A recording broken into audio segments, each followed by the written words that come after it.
We begin at the White House, where President Donald Trump held a nearly 50-minute phone call with Canadian Prime Minister Justin Trudeau yesterday. Amid the ongoing trade war between the two allies, President Donald Trump raised the issue of fentanyl being smuggled into the United States from Canada. The White House has in fact confirmed that Vice President J.D. Vance and Commerce Secretary Howard Lutnick were also on the call, which went from cordial to heated within minutes. Well, the president did just put out a statement on his call with the governor, Justin Trudeau, as he calls him, of Canada. And he said that he was not pleased, as you said. He said it's not good enough. He told Prime Minister Justin Trudeau that directly. The call ended in a somewhat friendly manner, as the president said, but he's not going to stop standing up for the American people. The majority of the call revolved around drug trafficking and illegal migration from Canada into the United States. Though Prime Minister Trudeau detailed how Canada was in fact ramping up efforts, President Donald Trump dismissed them as, quote, not enough. Through the northern border in Canada, in last fiscal year alone, there was enough fentanyl seized to kill 4.8 billion people. And that number is up 2,050% from 2023, the year before. So there's been more than a 2,000% increase in illegal fentanyl seizure at the northern border. Why? Because Canada is allowing that fentanyl to come to the United States. The president sees these numbers. He thinks about the lives that are lost. And everybody in this room, I'm sure, everybody watching at home, everybody across the country knows someone in our lives who has been killed at the hands of this deadly poison. There needs to be repercussions for that. The president feels very strongly about it.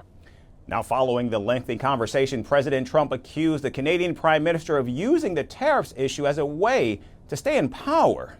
Taking to social media, the commander-in-chief stated that he told Prime Minister Trudeau to hold elections.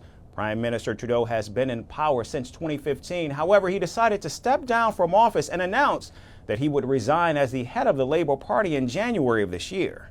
Well, the president put that in his True Social account, or his True Social post earlier today. He feels strongly that it would be very beneficial for the Canadian people to be the 51st state of the United States. They wouldn't be paying for these tariffs. They'd have much lower taxes if they were part of our great country. Meanwhile, Prime Minister Trudeau says that he will stand up for Canadians against Donald Trump's trade war and will ensure that Canadian businesses are not harmed.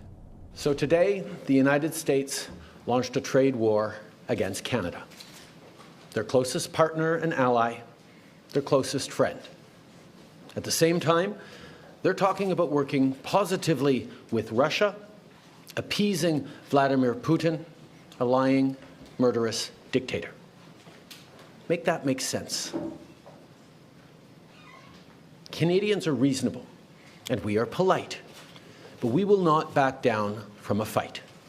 Not when our country and the well-being of everyone in it is at stake. Now, it's not in my habit to agree with the Wall Street Journal, but Donald, they point out that even though you're a very smart guy, this is a very dumb thing to do. And now, after the spat between President Trump and Ukrainian President Volodymyr Zelensky, the commander-in-chief is now butting heads with its neighbor to the north, despite Canada being America's longest and most trusted ally for more than a century.